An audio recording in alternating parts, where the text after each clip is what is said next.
It's good to see you today. You have come to Sunday school. Your bad decision making continues.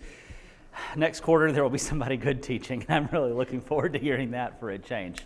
We are in our Spiritual Warfare Unseen Realm class. If you're new to us, this class is weird. My views do not officially represent the views of my employer. My views do not necessarily represent the view of me tomorrow or yesterday. There's a lot of the stuff we don't know. There's a lot of the stuff we don't talk about. Frankly, on one hand, this stuff isn't the stuff. This is not the most important thing we can talk about because all of the Christian traditions and creeds, and they're silent about this. The Bible, frankly, is silent about a whole lot of this stuff. This is not the most important stuff. So it feels a little bit weird to me to spend 13 weeks talking about what I consider to be a tertiary issue at best. But at the same time, I have spent the last 15 years never once dealing with it, so we're kind of making up for lost time. That's a little bit of what we're doing today. But before we jump in, I want James A. Hinkle III to pray for us. Let's pray. Father, we thank you for the beauty of the day. Thank you for allowing us to have the health to come out and be here. And now we ask that you challenge us with the study of the unseen world. Help us to open our eyes, open our minds, recognize that that which is within us is greater than that which is in the world. We pray in Jesus' name. Amen. Okay, since I know that all of you remember every word that I've ever said in a Bible class ever, said no one ever, I want to recap for just a second as we get started. Here's some stuff that we know, or at least I think that we know, that I think that we've established in the last 2 or 3 weeks. One, we're goldfish. We have a very limited perspective. If you have a goldfish in a bowl in the window, it knows what's going on in its tank. And maybe if it's a really smart goldfish, it knows when you're coming. It doesn't know anything about what's happening in the entire universe. It doesn't know about Nashville. It doesn't know about politics. It doesn't know about 9/11. It doesn't know about Africa. It doesn't know about Mars. It doesn't know whether Pluto is or is not a planet. It knows nothing. We're goldfish. But we are also goldfish who've been walking around with blindfolds on because the Bible does give us some peeks into this world. So what I'm trying to do is let us be at least goldfish who have our eyes open a little bit more. What I tried to do for you last week was share with you some of the Bible stories that demonstrate beyond this realm there are other things happening. And the metaphor the scriptures use most often is open our eyes to those things, see the things that are there.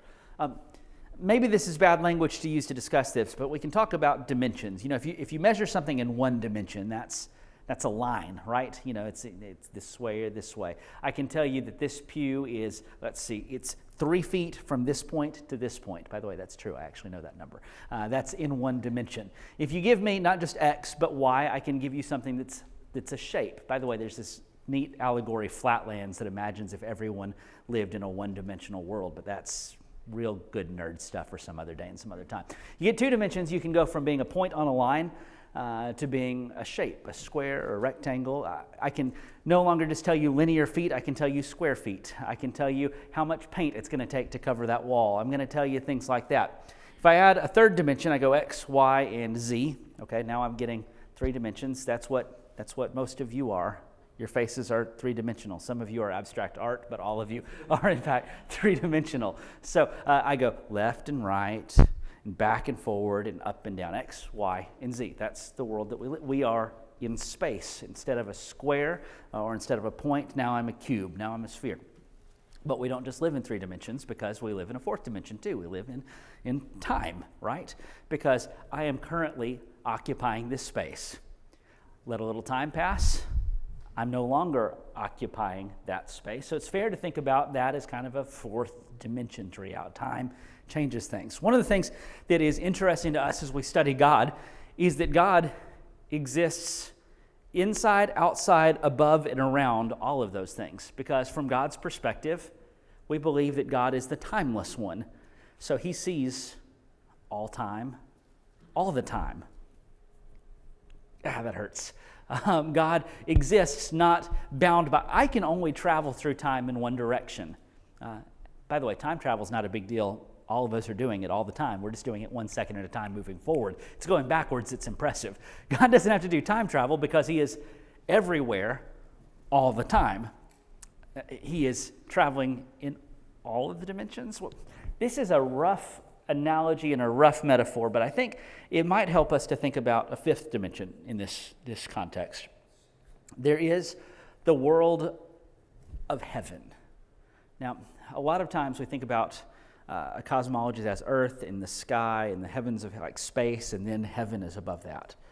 But we don't believe that concept to literally be how it works. There is not an elevator to God's headquarters.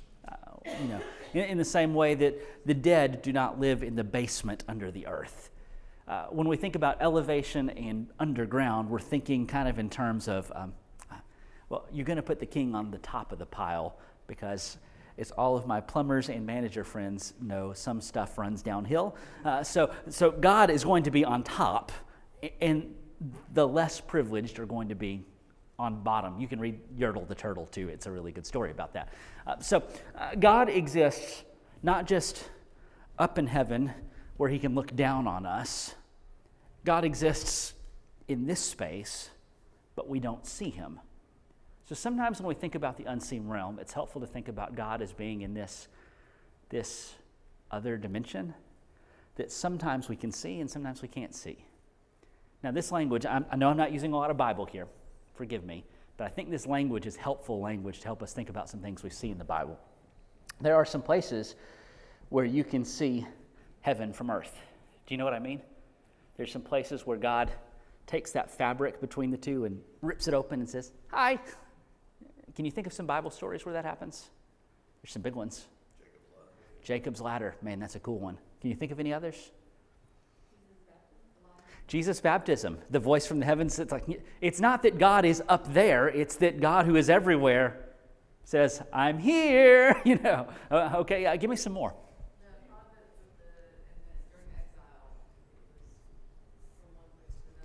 The guy in the exile in the one place and the other. There's 3 words, rhymes with Ezekiel. Ezekiel, God does some weird stuff. There's some kind of teleporty stuff in Ezekiel. He's carried in the Spirit. I don't know exactly what that means, but God is manifest. He's here, and then he disappears, and he reappears, and he disappears. Good. What else? Whoa, there's a bunch of these. Okay, I didn't hear. Somebody was up here. The ascension. Yeah, that's Jesus not really floating up to God. That's Jesus being lifted up, yes, but ceasing to be. You remember how it talks about being hidden by a cloud? That wasn't just a weather phenomenon. Okay. Yeah. All of a sudden, Stephen could see Jesus standing by the throne.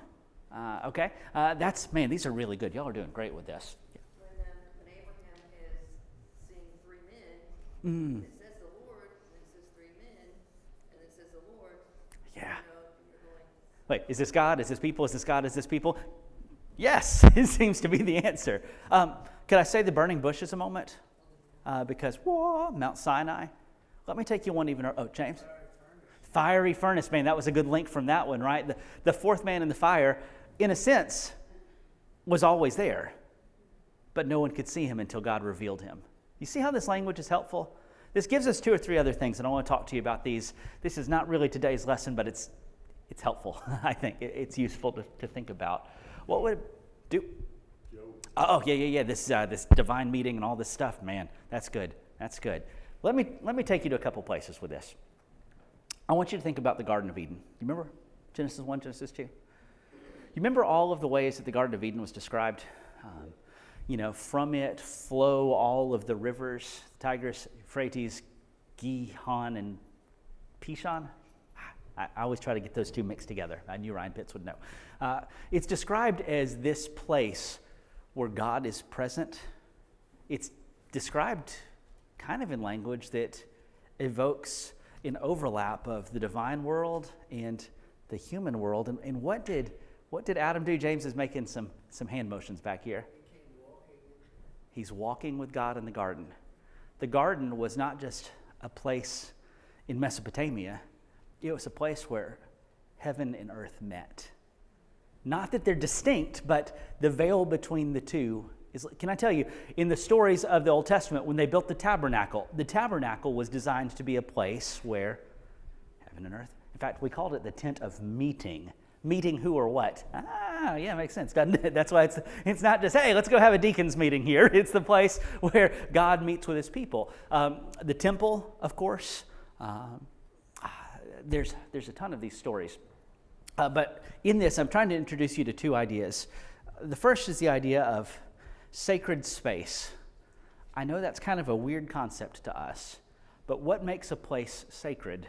Well, it's a place where God has revealed himself, where that veil between our world and his world is thin or broken or removed or something like that. And that takes me to a second term I want to tell you about. And I learned this when I was studying the resurrection in college. It's this term called thin places. I like this word so very much. Some of you know this phrase. A thin place is a place where the veil between earth and heaven is thin. It's a little more transparent. A lot of you are shaking your heads. A thin place. Thin as opposed to thick. There's a lot of places where it seems really hard to see the workings of heaven from earth. The DMV would be a thick place. Walmart would be a very, very thick place. The entire, I was going to say state, city, whatever we call Washington, D.C., I mean, that's like lead wall thick place, it feels like to a lot of us.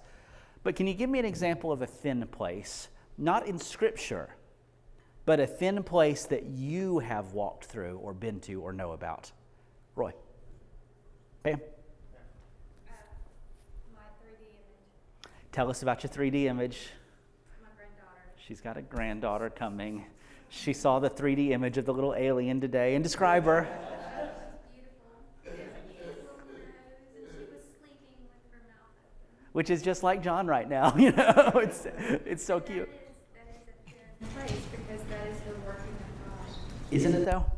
And you know, it's funny, even the most callous, cynical jerks like me, you can't stand in that place where you see your baby on the ultrasound for the first time without feeling some hint that God is here. Okay? That's really good. That's really good. What you got, Roy? I was working in hospice at times, how people, as their lives are winding down, it's like they can see behind the veil a little bit, it seems. Man. It's interesting. Death is by definition a thin place. Especially death done well. Because some people, I think, who have rejected Christ sometimes try very hard to keep that curtain up as long as possible. But for someone who has confidence in Christ, to me, it's a really paper-thin place. And there's a lot of stories. Man, the most fun thing about this class is every week I've had like 5 of you, and it's been 5 different ones of you every week, come and tell me really cool stories. And then you all say the same thing. Don't tell anyone that was my story. I'm afraid they'll think I'm weird. I'm not kidding. Like literally half of this room has said that to me in the last 3 weeks. It's really cool. But you have had those experiences. And if I'm going to be honest, I know some thin place experiences that weren't so positive for some people, where it was a fearful thing. Because when you're in the presence of God, that's either, well, good news or bad news, depending on where you are and what you think. I wanted to give you that language of thin places and the inbreaking of heaven on earth, because I think it helps open your eyes while you live. Roy, if I walk into a hospital room and I know somebody's dying, thin place is in my head. Ever since I learned that, that's a phrase that I think about. And it makes my job in that room a little bit easier. Because while it is sad and sorrowful and hard and all that sort of stuff, it is also, it's sacred. It's special. Seeing that baby, that's a thin place. Give me some more thin places you have walked through. Yeah. In the other bigger, we have a brother there, and I don't know if some of you know him, named Wesley Jones. He's an unbelievable missionary in his life. When he spoke, I mean, he just had a voice. Yeah. He was big in worldwide radio with his brother, I think, after he started. But anyway, he was a member there, and credit guy. Spent his last few years in terrible pain, cancer. You know, he would sit up front sometime and deliver the lesson with patches on. But anyway, she called us one night and asked if we could come over and pray with us again. We knew we was in bad shape. And we went and visited with her, sat there for a couple hours, and she just talked about life, their life, unbelievable things they had done. And finally she got up the nerve to ask us if we would pray that he would pass on. And we did that. We went and prayed with him. He was in being able to know a whole lot about people fixing that. He was in that church, he couldn't uncontrol it. Yeah. And I touched them all and anointed his head, and as soon as I touched him, stop. Yeah. Stay. Healing place. Stop. And before we could even get home, she called anything. Yeah. And that's just one. I've got many. And you know, if you haven't been in that room at that moment, that story sounds spooky or weird or something to you, but in that room, that story wasn't spooky or weird, it was precious. When I first got to Burns, James took me on some visits, took me on a lot of visits, and that was a really special time. But I remember we went to the Horizon Hospital for someone who, they weren't quite to that stage yet, but they were in the last days, weeks, and it was someone who's in a whole lot of pain. And I remember James prayed over that person, Lord, help so-and-so to let go, help them to know that we're okay, help us to let go of this person, and God, send your angels and bring this person home. And I remember thinking, can you pray that? You know, like, I was kind of used to saying, Lord, heal him if it's your will. You know, that's kind of the thing we got taught to pray. And then I thought for a while, I really don't know if I want James Hinkle praying for me because the guy died like 10 minutes later. You know, like, James, do not pray for me. But that was one of those moments that was transformative for me because I learned that lesson with James. And that's when I learned that it's an okay thing to pray. And it's a beautiful thing. And James gave that person and that family a gift. Because we have a hard time. We're so, the entire medical establishment is, we got to fight to keep you alive. We got to fight, you got to fight, you got to fight, you got to fight. And James said, let go. Enter your reward. Well, that's different. I like that. Teresa? How about when you're broken and you hit whatever that bottom is, and God reveals, it's that Holy Spirit moment of revealing the answer or that aha moment. Yeah. And there's no reason you should have thought that, but it's pulled it together. When you hit rock bottom and something just, you know. It's revealed me even looking back in that moment, going, no, that's why you're, you know. Would it surprise you to hear me talk about the jail as a thin place? Now, I'm going to describe the jail slightly differently. I'm going to call it a contested thin place. And here's what I mean by that. There's a lot that goes on at the jail. And I think it's territory that there's a fight going on for. Because I've seen some incredibly beautiful, godly moments happen, and I've seen some that were totally on the other side of the team. But it's not a neutral place, you know. I know that we don't have a theology. We don't like to call this room the sanctuary. And I think most of the reason we don't like to call it the sanctuary is because the Baptists did, so we had to be different. We call it the auditorium, which is a lousy name for this room, by the way. The word auditorium means listening room. I hope you do a lot more than listen. I hope you sing. I hope you give. I hope you pray. I hope you worship. I hope you encourage. There's a lot. So frankly, I have come to like the word sanctuary because what we do here is sacred, and that's what that means. Now, I don't think that this drywall is, 5/8 inch sanctuary grade drywall. And I think that when the time comes that this building has served its purpose and it gets knocked down, I don't think we have to go bury this building in a cemetery. That's not what I mean by a sacred space. But sacred things happen here. How many weddings have happened in this building? There's one that I liked a lot. The rest I didn't care nearly as much about. How many good men and women have we honored their life and celebrated their memory in this room? How many people have been baptized into Christ right there? How many people have sat in that seat right there with tears in their eyes saying, church, I need you to pray for me, right? How many people have been hugged in that foyer? How many people have snuck off from that foyer into a side room and sat down with somebody because they needed a little extra, whatever they needed in that moment? How many times have these doors opened to the special needs kids in our community so that they could have a neat moment in a neat place? How many meals have been served from what happens here? How many times has a missionary been able to do their work because somebody put $1 in a basket in this room? This room is a sacred place. Maybe not by virtue of geography, but by virtue of practice. There's a reason I like to come into this room when nobody's at the building and pray here, not because I really think it makes my prayers more powerful, but because there's something about place that it's broken in. I like that. There's a well-worn path from here. you know? I think that's a concept that's a little bit weird to some of us, but it's helpful to some of us. Thin places take all sorts of shapes and forms. A child being born, someone passing, someone hitting rock bottom, someone coming to worship. Have you ever been at a thin place on top of a mountain watching the sunset where you think, wow, I know this place. I know who made this place. There's a hand or two. Jerry. Like you said, in nature, you can look at just about anywhere in nature and find a thin place. And you know, I think when God made the world, he didn't want there to be thin places because he wanted us to live with him. And the reason that there are thin places is because our sin created thick places. But God was not willing to let us be divided from him forever. So wherever there's a place, he sticks his finger in and says, hi. I love that idea. And I love that language. And if you know it, it's going to change the way that you work and walk in the world. Wow, I just spent 20 minutes on point 1 of the recap slide. I'm good. I don't know what I'm doing. All of this was we're goldfish.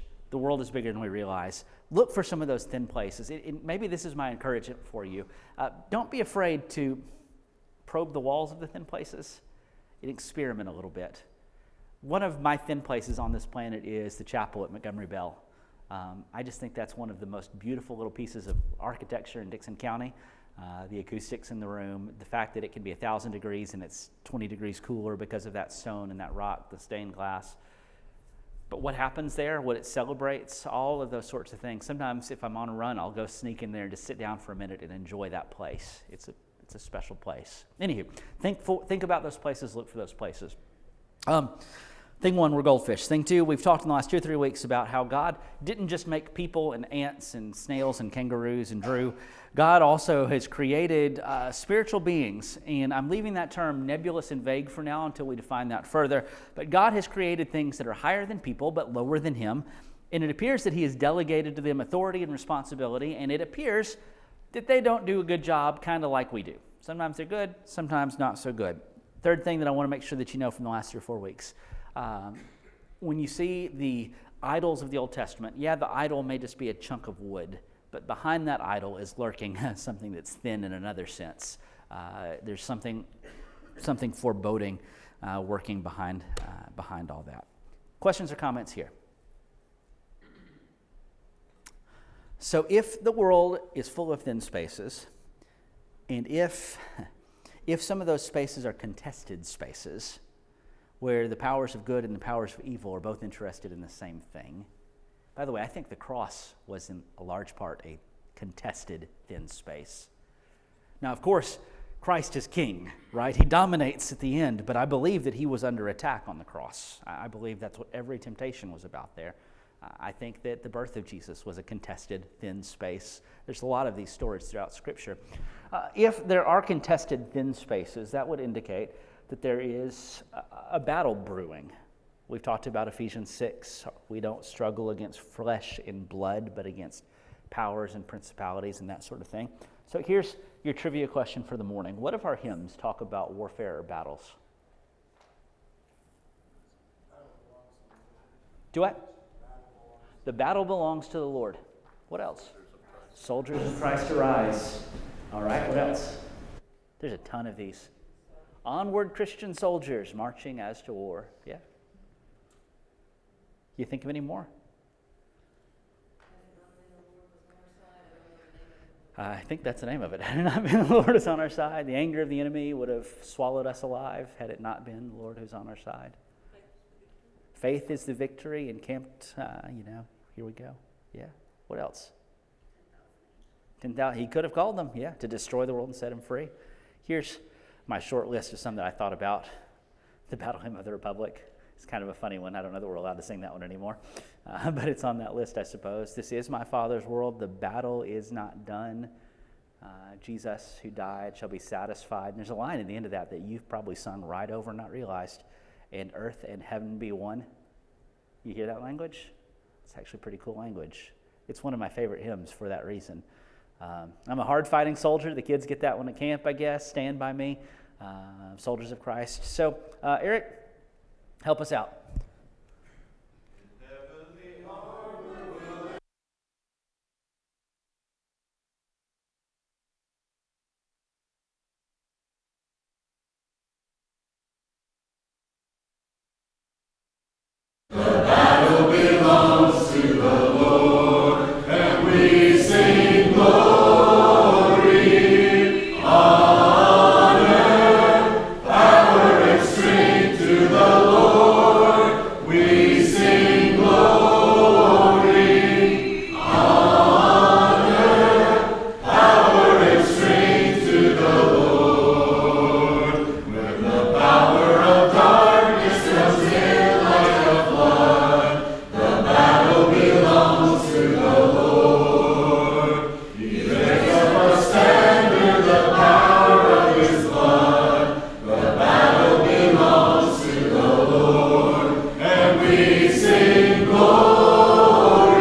Eric. I think it's important that we get this reminder each week of where we are and where we stand. Here's the warning I'm going to give you for the rest of our time together. You have been pretty good troopers to not burn me at the stake the last few weeks, but I'm doing something today that I don't like doing. I am disagreeing, I think, with both James Hinkle and Glenn Buffington.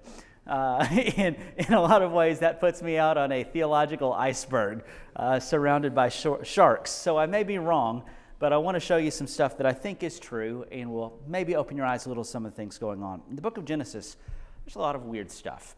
And that's kind of where I wanted to start you thinking about, because when you think about Genesis as God's dwelling with men and God setting up this place that was heaven on earth, which is where he wanted us to live, and then that going wrong, when you get that in your head, the rest of the weird stuff in Genesis is going to make even more sense, because it's going to be that plot line continued. It's going to be things going really, really wrong. In Genesis, there's so much weird stuff. You meet the enemy. In Genesis 3, verse 1, you get this line, "The serpent was more crafty than any other beast of the field that the Lord God had made." And that line is a line from Bible school and Bible class, and you go, yeah. It's so simple, but have you read that lately? The serpent was more crafty, more cunning, smarter, trickier, sneakier, shrewder. There's a lot of synonyms you could put here than any other beast of the field. The serpent is described in comparison to the beasts of the field. He's compared to cows and stuff like that. That's kind of a weird description. When you read that verse, you immediately think about Satan, but it's interesting. In this passage, he's not called that yet. He's not called the adversary. He's not called the evil one. He's not called Lucifer. He's not called Eric Petty. He's not called any of those things that he could be called. He's just called the serpent. And the first thing you get told is he's smart. Huh? He's sneaky. That's all you know in the beginning of Genesis. Now, if you pick up the rest of the Bible, you start getting some more cross-references that fill in some of the gaps. 2 Corinthians 11 talked about how the serpent deceived Eve by his cunning, his sneakiness, his cleverness, his shrewdness. In Revelation 12, you kind of get a passage that helps confirm this stuff. And there's another one in Revelation 20. This great dragon was thrown down, that ancient serpent who was called the devil and Satan. So actually, were it not for this passage in Revelation 12, I wouldn't be able to prove to you that the serpent were the devil. I think that's kind of interesting how just sort of vaguely the Bible tells the story of the serpent. Remember, the Bible is not primarily interested in telling you about the devil. It's primarily interested in telling you about the one who rescues you from the devil. But this study has some merit to that effect, too. Think about what you learn just from these passages, though. I mean, I get like 4 things that are significant right here and there. 1, the devil is smart. Sometimes we think he's an idiot. No, he's really clever. He's really clever. 2, he is a created being. He's not some power that is equal and opposite to God. He's one of God's creations. And when I take that and marry it to the idea that everything that God created is good, which I get all over the place in Genesis 1 and 2, I also get that in 1 Timothy 4. I get that all over the place in Psalms. Everything God made is good. The devil here is acting badly. So I have to believe that the devil started out good and ended up bad. So how did that happen? Well, the only explanation I have to get from point A to point B is there's a turn somewhere. And if I knew nothing else, I would know that the devil had to reject God at some point. At some point, the devil turned, fell, whatever you want to use. Thing 3 I learned here, the devil is a deceiver. That is his primary tactic. When we think about deceit, most of us believe that we are immune to deceit. We can't be fooled. But can I just point out that we have reached a place in culture where nobody knows anything? We're not sure if the earth is round or flat. We're not sure what's happening to the climate or why it's happening and what should be done about it. We don't know how to deal with healthcare. We don't know how to deal with the economy. We don't know how to deal with global we don't know anything. And the things we think we know, we really don't know. I mean, have you heard any of the conversations that people have fighting with each other about all the COVID stuff? We don't know much. It should not surprise you that the devil's best tool is his ability to deceive people. And then, if you just want one more weird thing in Genesis 3, after we get kicked out of the garden, I'm not quite sure if it's as much we're kicked out or God leaves or some combination of both. It kind of reads both ways. You get this mention of cherubim who are there guarding the way. And Genesis 3 just assumes that you know what they're talking about. Ah, yes, thank you, the cherubim. That's super helpful, Moses. I appreciate that. But you get all of this weird stuff in the first 3 chapters. That's not even the real weird stuff. Genesis 6. This is in the narrative right before we get to the flood story. And you're in a paragraph that's talking about how every thought of man's heart was evil continuously. And it regretted God that he had made man. That's really bad, isn't it? For it to get to the place like that. And then at the beginning of that narrative, you get this paragraph, Genesis 6, 1-4. When man began to multiply on the face of the earth, and daughters were born to them, the sons of God saw that the daughters of men were hot.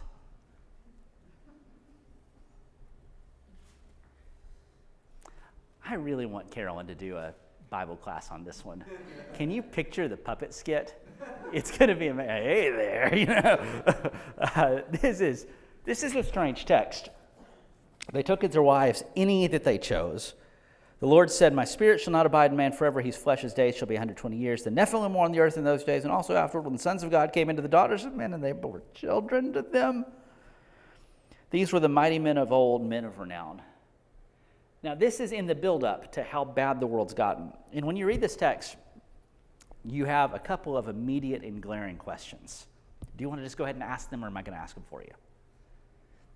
The big question is, who are these people and what are they doing? Right? And there's basically two options for this, okay?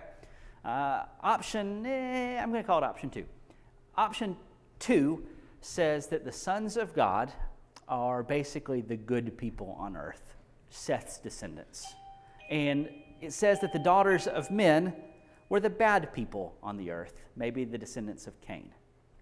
Now, what does this option have going for it? Well, James Hinkle and Glenn Buffington like it, so it's got that going for it. That's absolutely worth something. And I love that I can pick on James and Glenn without total fear of reprisal. You've got that. It's not messy, but maybe it'd be easier if I put this in contrast to option 1. Option 1 suggests that the sons of God, sons of Elohim, might be some of these spirit beings, angels, powers, serpents, whatever, and then they come to the daughters of men. Now, what does this option have going for it? Well, it's going to pollute the bloodline, which causes some problems down the line. It's going to maybe explain why we need to eradicate entire people groups who descend from these sorts of people. It might explain to us the origin story of some of the giant clans, and it might explain to us the origin story of Canaanite religions. So it's really weird, but it's got some pretty good explanatory power. Let me lay it out for you this way. Okay, option 1, sons of God being angel spirits, whatever they are. And there's sub-views of this, but I'm lumping those all together because it's just easier for me to treat it this way for you guys. If option 1 is right, well, here's what option 1 has going for it. In Scripture, it appears that every time you see the phrase sons of God, it's in a context like this that seems to be hinting at something supernatural going on.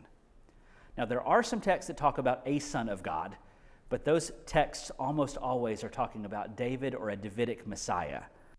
It appears that every time the phrase sons of God is used, it's used in this sort of context. That's a pretty big argument to me. Next argument, the first 4 centuries of church history almost all agree that this is the right view. I like my old dead friends. They know a lot. There's a bunch of extra biblical stuff about this. Now, this is not stuff that we think that is in the Bible. We don't think it's inspired, but it's stuff that people a long time ago had read, believed, and thought was important. And I can show you some of this. You remember Enoch? Descendant. Remember that story? He's the guy who doesn't die. He's old, and he walked with God and was not. What a strange line. Well, there's this book called First Enoch. People argue, but it's probably dated 300 BC. So it's later than all this stuff, but it's pre-Jesus, and it's something that the New Testament authors would have been familiar with. It was popular. In fact, there's a couple of places that it looks like the New Testament quotes the book of Enoch. That tells you how significant it was. Remember that the New Testament quotes all sorts of things that it does and doesn't agree with, so don't make me have that conversation with you today. It's just something that's out there. Here's 1 Enoch 6. 1 Enoch 6 tells this story. It says, "It came to pass, when the children of men had multiplied, that in those days were born to them beautiful and comely daughters, and the angels, the children of heaven, saw and lusted after them, and said to one another, Come, let us choose wives from among the children of men, beget us children." And I'm not even going to try to say that name. who was their leader, said to them, I fear we will agree to this deed, and I'm the only one who's going to do it, so I'm going to get in trouble. You better promise me that we're all going to go down and get these hot chicks. And if you read the end of that chapter, 1 Enoch 6, the end of that lists all of the names of these beings who did this. 1 Enoch 7 kind of continues the story. All of the others took them wives. And here's what happened as a result of this. Each chose for himself one. They began to go into them, to defile themselves with them. They taught them charms and enchantments, the cutting of roots, made them acquainted with plants. They became pregnant. They bore giants whose height was 3,000 ells. I have no clue what an ell is, much less 3,000 of them, who consumed all the acquisitions of men. When men could no longer sustain them, the giants turned against them, devoured mankind. They began to sin against birds and beasts and reptiles and fish, to devour one another's flesh, drink the blood. Then the earth laid accusation against the lawless ones. So this book of 1 Enoch, accurate, inaccurate, don't know what in there. Not Bible. I'm telling you this, not Bible. But this thing that was around in the Bible time said, well, yeah, let me tell you the story, and here's the names of them. So that's kind of an interesting feather in the cap of the option one argument. By the way, the word Nephilim in this verse is a name that means fallen ones. That's kind of interesting. So option one has a whole lot going for it, but it has two problems that people bring up, really three problems. One, did I mention it's weird? We don't like weird things. So that really kind of, you're going to go home and you're going to say, what did the preacher talk about today? And he's going to talk about angels having sex with people. I think people like weird things, and this is why a lot of people go toward the weird. Yeah. They like to know things that are outside of the Bible. Yeah. And that always causes me just to have a little nervousness about that. I appreciate that nervousness too. You know, I really and truly do. Because this stuff is just, this is not what we do in VBS. Day one, God made angels who did hot chicks. Day two, you know, like, what do you do with some of this stuff? This is the biggest issues that people raise. Matthew 22. Do you remember that text? Shoot. Matthew 22. When the Sadducees come to Jesus and they say, hey, so-and-so gets married, dies, marries the brother, dies, marries the brother, dies, marries the brother. In the resurrection, who's going to be married to who? And Jesus' answer in Matthew 22 was, you're missing the point. Nobody, because they'll be like the angels who neither marry nor given in marriage. So people will take the Matthew 22 passage and say, see, this can't be angels because they don't get married. I think there's two problems with that objection. One is it says like the angels in heaven. So I think there's a difference between what angels do in that realm and what they do in this realm. Remember when angels showed up in the Lot and Abraham story, what they tried to do to the angels? So evidently there were enough parts that people thought this might be possible. The other part of that is angels always take human form. There's another argument that can be made. Genesis 1, 2, and 3 talks about things reproduce after their own kind. That's the way it's supposed to work. But we also know that there are times that things and people have crossed kinds with bad results. So I don't take it that way. Let me tell you another piece about this. Jude 6 uses this line about the angels who didn't stay within their position of authority. Is it possible this is a cross-reference to the story? Maybe, maybe not. I don't know, but some people think that it could be. It's definitely a weird thing. So I'll just go back to this and say, I love you whichever version of this you take. But to me, option one has better evidence and more explanatory power. I don't see the Matthew 22 thing or the Genesis 2 thing as a conflict with this. Here's why I think this is interesting and significant. What if this is the beginning, not quite the beginning, but closer to the beginning, of a lot of the weird demonic stuff that you see go through the Old Testament? What if this is step one to that? And what if there's a step two pretty close after this story? The next major narrative, so here's the slide that says what I think happened. I think angels or spirit beings had illicit relationships with people, and the fruit of their sin embedded great wickedness in its literal offspring for years to come. I think that's why the Amalekites had to be destroyed. I think that's why these different people were totally excluded from God's presence. I think that's a result of this stuff. So here's the short version of what I think is happening here. The next story in the text is Genesis 11. You remember the Babel story? Everybody remembers the Babel story. The Tower of Babel is basically a pagan temple. You've read it, you know that story. They all had one language, all that sort of stuff. But a thing you might not know is the book of Deuteronomy talks about the Babel story. And it tells it with this line, this caveat. This is Deuteronomy 32, 8 through 9. When the Most High gave to the nations their inheritance, when he divided mankind, you see how we're talking about Babel? When he divided mankind, he fixed the borders of the people according to the numbers of the sons of God. Now, that means that it doesn't work. He didn't set the borders according to the number of Israelites or Sethites. That doesn't work here. This has to be that other kind of sons of God thing. So it sort of sounds like he divided the world and handed it to different of his people, different of his spirit beings. Now, if that's the case, and if that's true, that would make Daniel 10 make sense. Daniel 10 talks about how this prince of Persia fought against, and there's this language of different princes, and we're going to come back to this text next time. But it would set up this idea that there are different places in the world where different beings are at work. If that's the case, I began today by talking to you about thin places. Then I talked to you about contested places. You know how the New Testament sometimes talks about the God of this present age? Or when Jesus was tempted and the devil said, "Bow down and I'll give you all my kingdoms." How did the devil have any kingdoms to give? Do you see how these dots might connect? They might not, but I think they do. And I think it actually sets up a lot of the wickedness that you see in the world for the rest of the story. I'm out of time. Chew on that. If you want to, burn me at the stake, but I'd prefer you start with Eric. We can wrestle through this a little bit more next week. Thanks for your help.